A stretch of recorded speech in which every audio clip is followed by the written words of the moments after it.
하나님의 말씀을 봉독하겠습니다. 요한복음 8장 12절에서 30절까지의 말씀입니다. 신약성경 157면에 있습니다. 요한복음 8장 12절에서 30절까지의 말씀입니다.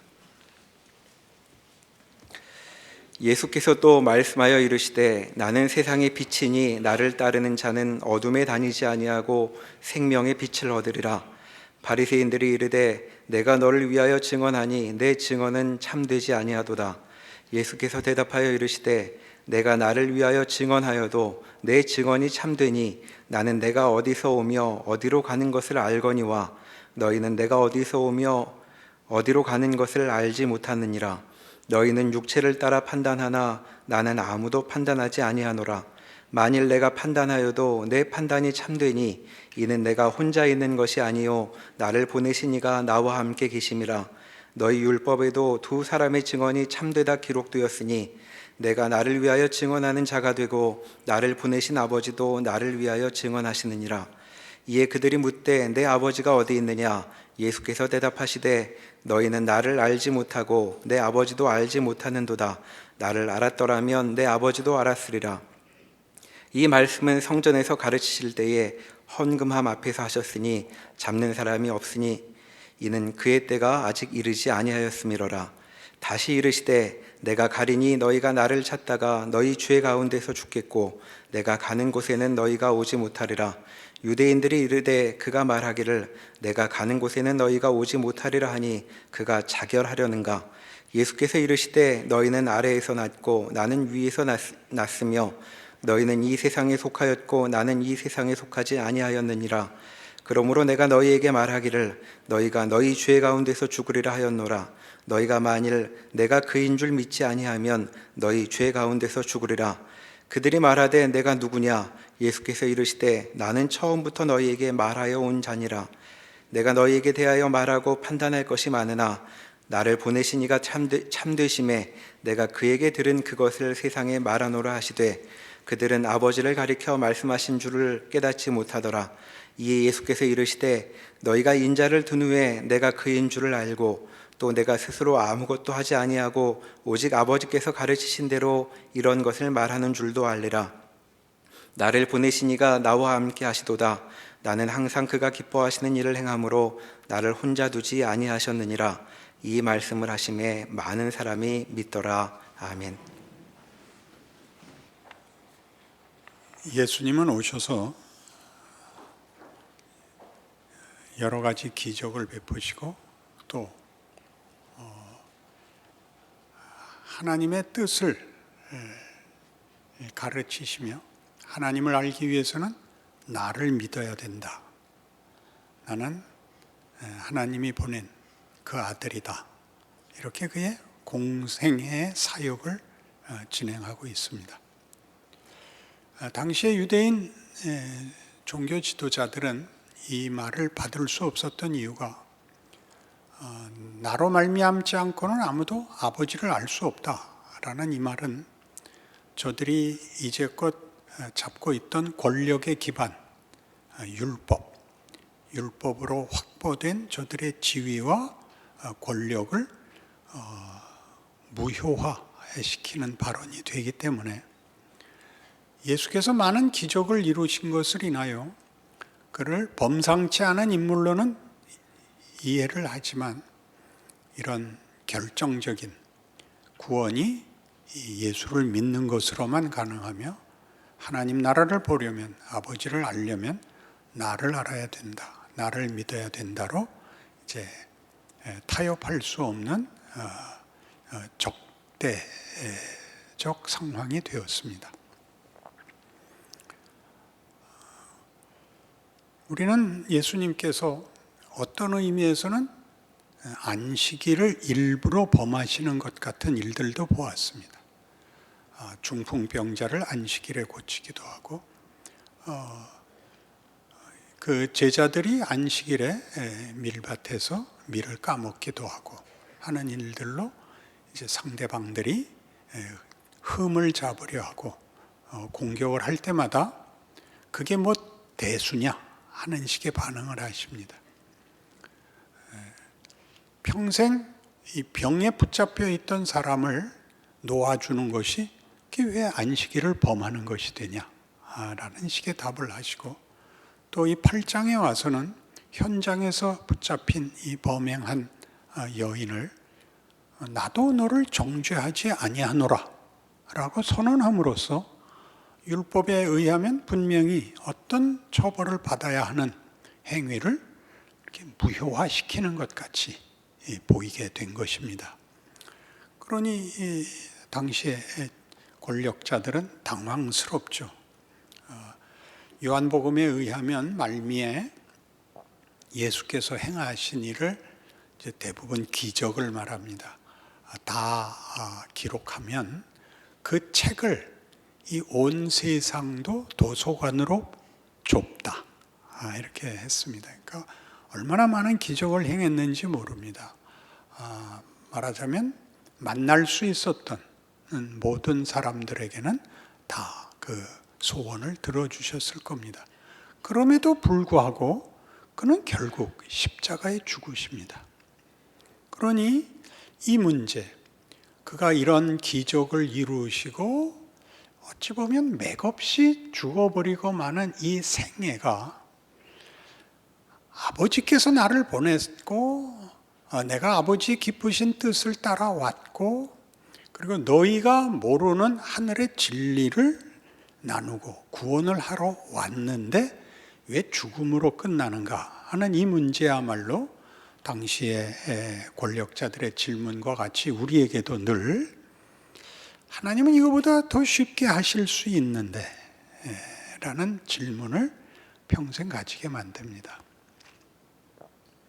아들을 보내실 필요도 없이 하늘에서 구름을 이렇게 쓱 반으로 나누시고 이놈들 그렇게 하면 악당들은 다 죽고 이제 천사들만 살아남고 그렇게 하면 쉬웠을 텐데 굳이 아들을 왜 보내셨을까?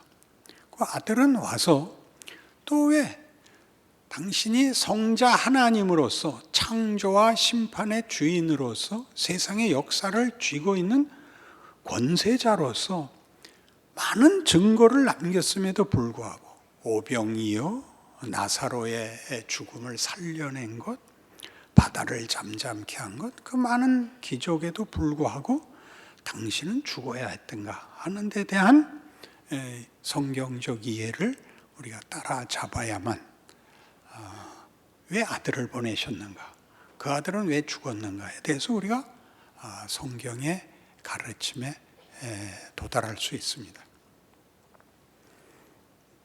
우리는 하나님이 창조 주시면서 심판자이시다는 걸 믿습니다. 시작과 끝을 쥐고 있는 분이 우리 하나님이신데 그것을 우리는 보통 이렇게 공포스럽게 써먹습니다. 하나님이 모든 역사와 인류의 운명을 쥐고 계시다. 그에게 잘못 보이면 벌 받는다.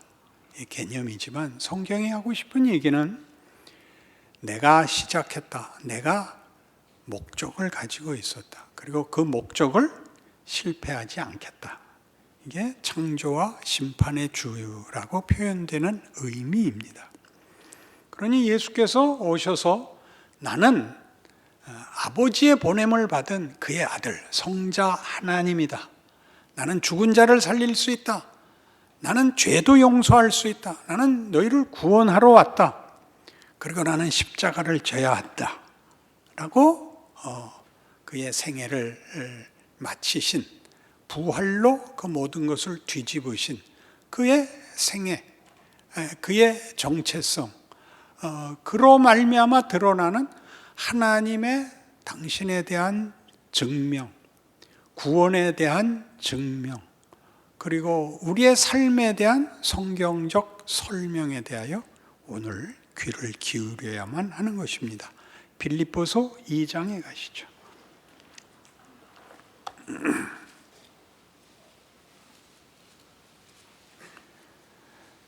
318페이지 빌립보서 2장 5절부터 봅니다. 너희 안에 이 마음을 품으라 곧 그리스도 예수의 마음이니 그는 근본 하나님의 본체시나 하나님과 동등됨을 취할 것으로 여기지 아니하시고 오히려 자기를 비워 종의 형체를 가지사 사람들과 같이 되셨고 사람의 모양으로 나타나서 자기를 낮추시고 죽기까지 복종하셨으니 곧 십자가에 죽으심이라. 이러므로 하나님이 그를 지극히 높여 모든 이름 위에 뛰어난 이름을 주사 하늘에 있는 자들과 땅에 있는 자들과 땅 아래에 있는 자들로 모든 무릎을 예수의 이름에 꿇게 하시고 모든 입으로 예수 그리스도를 주라 시인하여 하나님 아버지께 영광을 돌리게 하셨느니라. 그러니까 이 방법이, 십자가에 죽는 방법이 하나님께 가장 큰 영광이랍니다. 하나님께서 이 영광을 받으시는 것은 아들이 아버지에 대해서 아주 완벽하게 승복하신 증언이기 때문입니다. 우리가 어느 한 인물을 평할 때 멀리서 그를 칭송하는 것은 쉽습니다. 누가 위대하다, 이순신이 훌륭하다, 세종대왕이 위대하다 하는 것은 이제 우리가 얘기할 수 있지만 그건 하나의 업적에 근거한 것이고 같이 살아보세요. 얼마나 골치 아팠겠는가. 그런 식으로 한 사람의 사실 평가는 측근에 의해서 일어나야 됩니다. 이게 하나님이 그 아들을 보내시는 이유입니다. 예수님에게서도 오늘 본문에 나온 바와 같이 나는 하늘로부터 왔다. 내가 하는 말이 진리다. 나는 빛이다. 나는 생명이다. 네가 혼자 그렇다고 우기는 것이 무슨 근거가 있으며 무슨 효과가 있겠는가? 그러니까 예수님께서 아버지가 나를 보내셨기 때문에 그리고 내가 아버지의 기쁘신 일을 하고 있기 때문에 내 증언은 나 혼자 하는 게 아니라 아버지가 하는 거다. 내가 아들인데 아버지의 말을 하는 것이고 아버지의 뜻을 행하는 것이기 때문에 이건 2인분이다. 이신분이다. 2인분이다 그러니까 금방 신과 인간의 차별화가 돼서 그런 말이에요. 그러니까 하나님이 당신의 증명을 우리 동시대의 율법사들이 혹은 바리새인들이 율법을 들어서 폭력밖에 결과시키지 못한 것과 대비되어서 자신들의 지위를 공포와 권력으로 유지하고 있는 것과 대비되어서 하나님은 그 아들이 기꺼이 아버지의 뜻을 이루기 위하여 그의 뜻에 온전히 승복하여 기쁜 마음으로 그는 본래 하나님의 본체시나 하나님과 동등됨을 취할 것으로 여기지 아니하시고 자기를 비워 종의 형태로 인간으로 나타나서 죽기까지 복종하는 이 기꺼운 항복으로 하나님이 자신을 우리에게 증명하신다고요. 이 아들의 승복이 우리 보통 하는 그의 헌신, 그의 희생 이런 단어로 윤리적 최고의 희생이라는 단어로 가치를 쓰지 마시고 아버지에 대한 아들의 항복을 보시라고요. 그 아들의 항복으로 자신을 증명하시는 하나님. 그러니까 하나님이 그 아들을 보내어 인류를 구원하기로 했을 때 그의 구원이 아들의 항복에 있었던 것처럼 신자들의 항복에 의해서 모든 세대와 역사의 결국이 하나님의 자녀들의 영광의 동참으로 결과된다 라고 얘기하고 싶은 게 요한복음인 것입니다.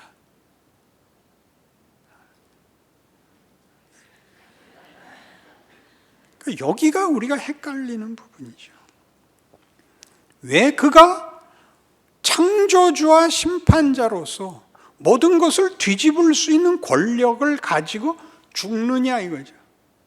죽음으로도 그 폭력을 감수하여 창조와 심판의 사랑과 긍휼과 자비와 영광의 하나님을 담아내는 그것으로 이것을 훼손하지 못하는 그런 자리까지 예수님이 들어가심으로써 우리에게 하나님은 항복할 만한 분이다.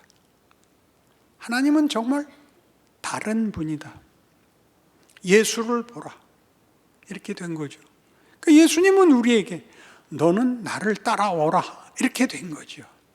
우리의 기도는 얼마든지 오병이어의 기적을 만들 수도 있고, 그리고 우리가 받는 고난들은 얼마든지 하나님이 나에게 이 세상의 무지와 폭력과 죄악들을 감수하고 다 삼켜서 하나님이 그 아들을 보내서 하나님의 영광과 구원을 만들어내는 이 놀라운 일에 내가 참여해라, 이렇게 요구하는 거죠.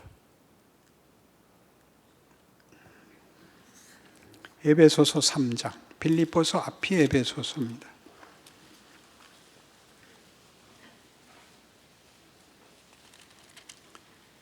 1절부터 제가 읽겠습니다. 이러므로 그리스도 예수의 일로 너희 이방인을 위하여 갇힌 자 된 나 바울이 말하거니와 너희를 위하여 내게 주신 하나님의 그 은혜의 경륜을 너희가 들었을 터이라. 곧 계시로 내게 비밀을 알게 하신 것은 내가 먼저 간단히 기록함과 같으니 그것을 읽으면 내가 그리스도의 비밀을 깨달은 것을 너희가 알 수 있으리라. 이제 그의 거룩한 사도들과 선지자들에게 성령으로 나타내신 것 같이 다른 세대에서는 사람의 아들들에게 알리지 아니하셨으니 이는 이방인들이 복음으로 말미암아 그리스도 예수 안에서 함께 상속자가 되고 함께 지체가 되고 함께 약속에 참여하는 자가 됨이라. 이 복음을 위하여 그의 능력이 역사하시는 대로 내게 주신 하나님의 은혜의 선물을 따라 내가 일꾼이 되었노라.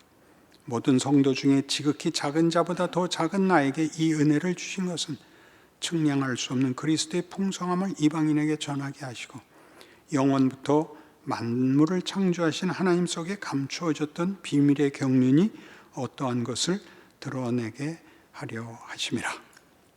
그러니까 사도 바울이 이방인의 사도가 됐습니다. 그는 유대인 중에 유대인이고 베냐민 집하고 랍비고 최고의 종교 교육을 받은 사람이지만 하나님이 그를 유대인들을 위하여 쓰지 않고 이방인을 위하여 씁니다. 유대인들은 예수를 거절했고 바울도 거절했고, 그러나 예수를 만나 진실을 알게 되고 하나님의 뜻을 알게 되고 사도로 부름을 받아서 유대인들은 그를 박해하고 추방하고 그는 쫓겨나듯이 이방 세계로 가게 됩니다.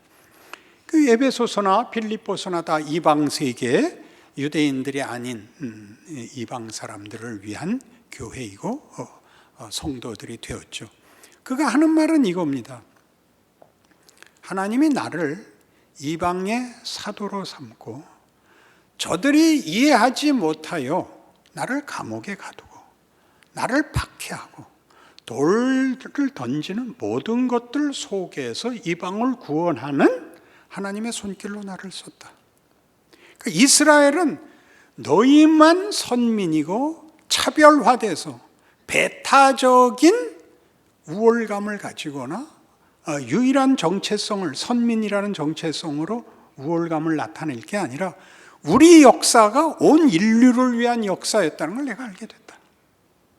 우리의 실패가 모든 이방 사람들에게 하나님의 뜻이 넘어가는, 쉽게 어떤 법을 지키고 착하게 살고의 정도를 넘어서는 하나님의 구원의 내용과 뜻에 우리 민족이 쓰였다는 걸 내가 알게 됐다. 그래서 지금 나는 원래 우리가 알고 있던 이해의 범주를 벗어난 자리에까지 또 우리의 기대와 다른 방법으로 하나님이 일하고 있다는 걸 나는 알고 있다. 그리고 이 일에 예수님이 그러신 것 같이 내가 복음을 들고 나갔을 때 저들이 나를 알아보지 못했고 나를 이상한 사람 취급하는 온갖 험한 고난을 겪을 수밖에 없었다. 나는 이것이 하나님의 방법이라는 걸 알고 있다. 계속 읽어요. 11절, 10절. 이는 이제 교회로 말미암아 하늘에 있는 통치자들과 권세들에게 하나님의 각종 지혜를 알게 하려 하심이니 곧 영원부터 우리 주 그리스도 예수 안에서 예정하신 뜻대로 하신 것이라. 우리가 그 안에서 그를 믿음으로 말미암아 담대함과 확신을 가지고 하나님께 나아감을 얻느니라. 교회로 말미암아. 교회란 신비한 하나님의 방법입니다. 여기는 권력을 가지지 않습니다. 그저 믿음의 공동체입니다. 힘을 가지지 않는데 이런 예수를 믿는 사람들의 모임으로 하나님이 일을 해서 여기 있는 대로 하자면 하늘에 있는 통치자들과 권세들에게 하나님의 각종 지혜를 알게 합니다. 우리가 알고 있었던 힘에 의한 승리, 힘에 의한 명분을 다 깨십니다. 왜 깨냐고요? 그것보다 큰 것이기 때문에 그렇습니다. 여러분, 가장 강한 힘보다 사랑이 더 크기 때문에 그렇습니다. 사랑 타령을 하면 사랑이 되는 게 아니라 힘으로 하는 문제를 극복해야 됩니다, 여러분이. 힘에 의한 손해를 보는 것으로 원망을 하면 안 됩니다. 원망을 하지 마라가 아니라 힘을 가지고 누구를 울려서 승리하는 것을 하나님이 원치 않습니다. 하나님이 당신의 뜻을 관철시키기 위하여 누구를 지옥에 보내는 것이 하나님의 뜻이 아닙니다. 그러니 생각을 이제 다시 해보십시오. 그래서 끝에 이렇게 나와요. 14절, 13절. 그러므로 너희에게 구하노니 너희를 위한 나의 여러 환난에 대하여 낙심하지 말라. 이는 너희의 영광이니라. 이게 영광이래요. 이 고난이. 하나님이 이 세상이 겁내는 고난, 슬픔, 아픔, 절망, 죽음 앞에 나를 세워서 그런 것들이 최고의 권력이지 않다고 나를 쓰신다. 그것이 예수가 오신 이유였고 예수를 통해서 아들을 통하여 받으시려는 하나님에 대한 증언이었고 그 일을 하는 것이 아들에게 영광이었고 기쁨이었고 우리 인생에도 예수 믿는 자들에게 최고의 명예다 이렇게 선언하는 겁니다. 이걸 인상을 쓰고 설교를 해야 된다는 건 비극입니다. 우리가 뭘 넘어서야 되는지를 알아야 되는 겁니다. 힘의 논리, 승부의 논리가 아닙니다. 그러니 여러분이 당장 이 말이 생각이 나요. 그 어떡하란 말이에요? 그 어떡하란 말이에요는 여러분이 절벽 앞에 선 것 같으죠. 그러니까 발을 내디디라는 것이니까요. 우리가 알고 있었던 모든 안심과 만족이라는 그 허구를, 그 기만을, 그 공포를 넘어서라는 것이죠.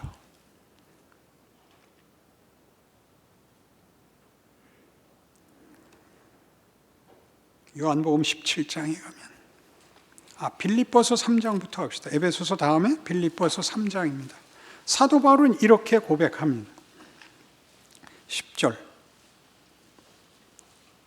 내가 그리스도와 그 부활의 권능과 그 고난의 참여함을 알고자 하여 그의 죽으심을 본받아 어떻게 해서든지 죽은 자 가운데서 부활에 이르려 하노니 내가 이미 얻었다 함도 아니요 온전히 이루었다 함도 아니라 오직 내가 그리스도 예수께 잡힌받은 것을 잡으려고 달려가노라. 이게 무슨 고백이냐 하면요, 예수를 믿고 황홀경에 들어가거나 천국으로 불려가거나 더 이상 이 현실에서 드러나는 여러 어려움과 죄악된 것과 관계없는 자리로 갈 걸로 기대가 되는데 바울이 깨달은 것만 해도 내가 어찌하든지 죽은 자 가운데서 부활에 이르는 그리스도의 고난과 십자가에 동참하여 부활로 가는 그 과정을 받아들이는 이 고백은 우리 조금 전에 얘기한 식으로 이해하지 않으면, 성육신을 이해하지 않으면 있을 수 없는 고백이 되는 것입니다.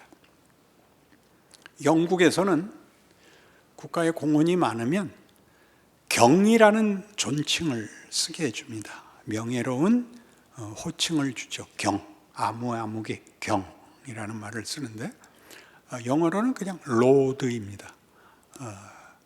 근데 이 일은 이제 제일 쉽기는 나라를 위하여 큰 일을 한 어떤 군인들이나 또는 예술가에게 주는데 연극 배우들에게도 줍니다. 셰익스피어의 극을 최고로 치고 거기에서 주연을 잘한 사람들에게, 모두에게 주는 게 아니라 가장 잘한 사람들에게는 이 경칭을 줍니다. 그러니까 셰익스피어 연극 중에 이 경칭을 받을 만한 작품은 4대 비극입니다. 그러니까 오셀로나 리어왕이나 햄릿이나 하는데 주인공으로 등장하여 그 연기를 잘하면 이 경칭을 주는데, 그게 주인공들은 참으로 비참한 생애를 사는 겁니다. 인간이 감당할 수 없는 극한의 고통 속에 들어가는 역을 해야 되는 건데, 그 역을 제한받는 것부터 명예죠. 그렇게 살래는 거 아니고 연극이잖아요. 뭘 다 볼 거리세요. 최고의 배역이라고요. 아무에게나 주겠어요. 그렇죠? 그걸 하려면 정말 내면의 연기, 인간과 인간 영혼의 고통에 관한 어떤 이해가 없으면 할 수가 없는 거죠. 이것이 명예인 것 같이 하나님께서 우리 인생에 이 가장 세상이 줄 수 있는 최고의 고통 속에 들어가라고 합니다. 왜 그러죠? 그런 깊이까지 들어가야 반전이 그만큼 올라옵니다. 다 살면서 경험했다시피 형통하면 뇌가 녹겠습니다. 그러죠? 이건 농담이지만 멋진 농담이니까 하나 할게요. 이제 나중에 인류가 많이 발전해서 장기 이식이 잘 되고 이러면 모든 신체를 다 이제 젊은 것으로 바꿀 수 있고 인공으로 할 수 있대는데, 뇌만은 인공으로 할 수 없어서 사람 걸 넣어야 되는데, 그때 어떤 연령대의 뇌를 바꿔치기 하면 제일 좋은가? 나이와 상관없이 정치인의 뇌를 바꿔 써야 된답니다. 그래서 아니 왜요? 한 번도 쓴 적이 없어서 싱싱하게 새 거랍니다. 여러분 인생을 살면서 고민을 할 필요가 없게 살게 해주세요. 그러는 것은 성육신을 거부하는 겁니다. 인간은 생각을 해야 되고 고통에 몸부림쳐야 고통이 주는 공포와 범위를 벗어납니다. 인간의 진정한 가치를 발견하게 되죠. 한 사람이 누구를 향하여 웃는다는 것은 철이 없을 때 웃는 거하고 이런 경지에 들어간 웃음하고는 다릅니다. 다르잖아요. 애들이 그런 모습을 가지고는 안 됩니다. 애들 때는 동심이 괜찮지만 나이가 들어서도 난 진심이야 그렇게 얘기하는 거 안 됩니다. 그게 주름살로 나와야 됩니다. 그렇지 않습니까?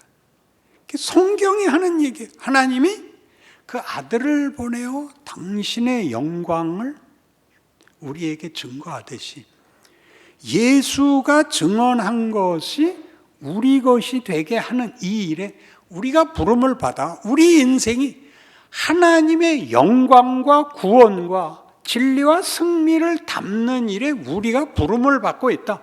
우리가 이 배역에 동참하고 있다를 아는 것은 그건 대단한 명예가 되는 것입니다. 요한복음 17장에 가면 이 말이 이렇게 요한복음에 멋지게 설명되어 있습니다.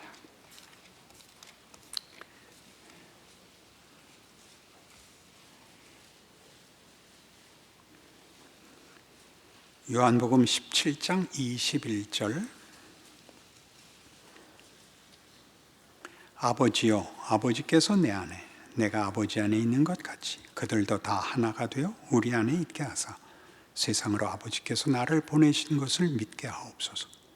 내게 주신 영광을 내가 그들에게 주었사오니 이는 우리가 하나가 된 것 같이 그들도 하나가 되게 하려 함이니이다. 곧 내가 그들 안에 있고 아버지께서 내 안에 계시어 그들로 온전함을 이루어 하나가 되게 하려 함은 아버지께서 나를 보내신 것과 또 나를 사랑하심 같이 그들도 사랑하신 것을 세상으로 알게 하려 함이로소이다.